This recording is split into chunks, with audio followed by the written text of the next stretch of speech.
Hello mga kasiken!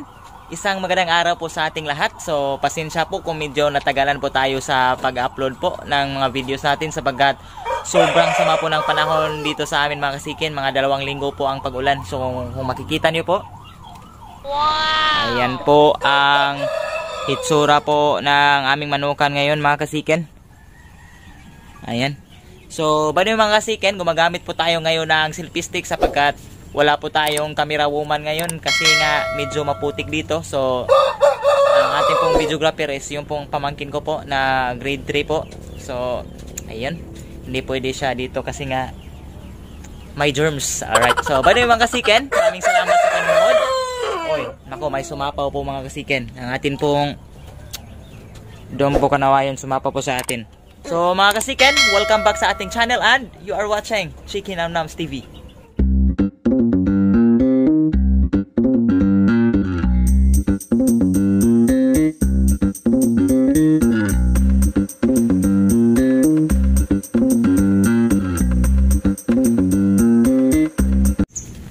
Mga kasiken, welcome back sa ating YouTube channel. You are still watching Chicken Namnams TV. So for today's video mga kasiken ay ibabahagi po namin sa inyo ang napakahalaga po ninyong gawin kapag po ma-dehydrate po ang inyong manok sa biyahe. So kung napapansin nyo po, ito po yung ating pong authentic na hutako. So muntika na po itong madisgrasya mga kasiken during po the shipment. So sobrang dehydrated mo ito sa biyahe dahil po siya ay nilagay doon sa likod po ng bus driver. So nandun po yung makina ng sasakyan. Unfortunately po sobrang init. Kaya again, akala po natin mamamatay po itong ating hutako during the shipment po, but luckily, so ito po siya, nag-survive at malapit na po natin itong magamit. So mga kasiken, panoorin po ninyo ang video na to dahil again, hopefully po makatulong po ito sa inyo. So kung kayo man ay bibili ng sisiw o di kayo magpa-ship po ng manok, so ito po ang dapat ninyong isalang-alang para po iwas disgrasya ang mga alaga ninyong mga manok. Mga kasiken, pag-usapan naman natin ang dapat nating gawin kapag na-dehydrate ang ating biniling manok sa biyahe.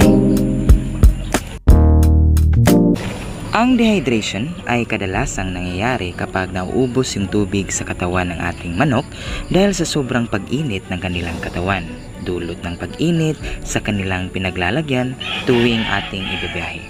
Kapag napasobrang pagkaubos ng fluid sa katawan ng ating mga alagang manok, maaaring mag-malfunction yung mga mahalagang organ at mga tissues ng ating mga alaga na maaaring magtulak sa matinding komplikasyon. Kapag ang dehydration ay hindi kaagad maagapan, ay maaari itong ikamatay ng ating mga alagang manok. Kapag napasobra po ang stress at init sa loob ng katawan ng ating alagang manok, ay maaari itong mauwi sa severe dehydration na mauwi sa heat stroke na maaari po nilang ikamatay. At kapag na-dehydrate po ang inyong mga alaga dahil po sa biyahe at humihinga pa sila, ito po ang nararapat nating gawin nang sa ganun ay maagapan po ang dehydration na nangyayari sa ating mga alaga.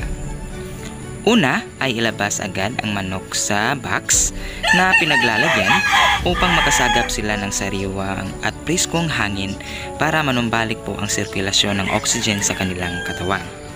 Pangalawa ay kumuha kaagad ng yelo o ice at balutin ito ng basahan at ibalot ito sa katawan ng ating mga alagang manok.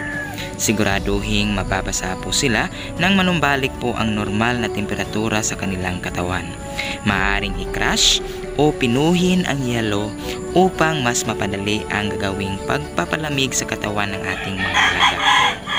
Siguraduhin din ang dibdib na porsyon o banda ng ating mga alaga upang maiwasan ang pagsabog po sa puso ng ugat ng ating mga alagang manok.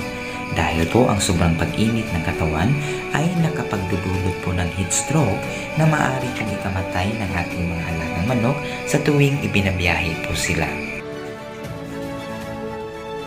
Ulitin lang ng ulitin ang proseso hanggang sa manumbalik na ang iyong normal na paghinga at temperatura ng ating mga alagang manok.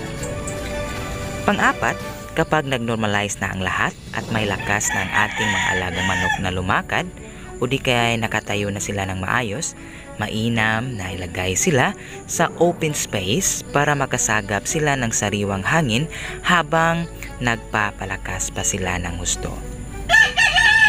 Kapag naging okay na ang manok o sisiw na binili, hindi na naghihirap sa paghinga at nakakalakad na, maaari na silang bigyan ng patubig na may electrolytes o di kaya'y tubig na merong brown sugar kapag kayo ay umaadapt po ng organikong pamamaraan. Huwag nating pasubrahan po sa pagpainom ng ating mga alaga, so maaari po silang pasipsipin ng 3 to 5 times lamang at kunin kaagad yung ating patubig na ibinigay sa kanila. Pagkatapos ng 1 o 2 oras, ay pwede na rin natin silang pakainin ng kaunting amount po ng patuka. Nang sa ganun ay magkaroon na rin po sila ng lakas at manumbalik na po yung kanilang sigla. At lastly po mga kasiken na dapat nating gawin ay syempre ang pagpapasalamat po sa ating Panginoon dahil again, hindi po natin kontrolado po ang buhay ng ating mga alaga. Sana mga kasiken ay meron kayong natutunan kapag nadidehydrate ang ating mga alagang manok. So ngayon mga kasiken, ano ba ang dapat nating gawin kapag tayo ay bibili ng manok o di kaya sisiw? Pagkadating ng iyong biniling sisiw o manok sa inyong area, mahalaga na hindi muna natin sila ihalo sa mga alaga nating mga manok. Mahalagang ilagay muna sila sa area na may maaliwalas at may magandang daloy ng hangin para makapag-relax sila. Kahit mga 1 oras lang na pag-relax ay okay na yon mga kasiken. Huwag na huwag muna natin silang pakainin o painumin. Hintayin nating mag-normalize ang kanilang paghinga at relax na sila upang hindi sila mamatay. Pagkatapos ng 1 o 2 oras na pagpapahinga sa kanila, pwede natin silang bigyan ng tubig na may electrolytes o di kaya tubig na may muscovado sugar o di kaya brown sugar kung kayo ay gumagamit ng organikong pamamaraan. Pasipsipin ang ating mga alaga ng 3 hanggang 4 na bisis lamang.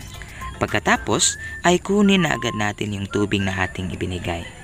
At pagkalipas naman po ng 1 oras ay maaari na nating bigyan ng kaunting patuka ang ating mga alaga. Mahalaga rin na alam natin yung patukang ginagamit ng ating pinagbilhan ng manok o sisiw para hindi sila manibago sa patuka na ating gagamitin. Mga kasiken, kung masusunod lamang natin ang mga pamamaraang ito, ay maaari nating maiwasan ang pagkamatay o disgrasya ng ating mga alaga sa tuwing tayo ay bumibili o di kaya sa tuwing sila ay ibabiyahe. So sana mga kasiken ay meron kayong natutunan sa atin pong vlog na ito. Dahil mga kasiken, sa panahon natin ngayon lalo na sa ating mga nagmamanok, talaga pong ligtas ang may alam. Mga kasiken, see you when I see you. Maraming salamat mga kasiken.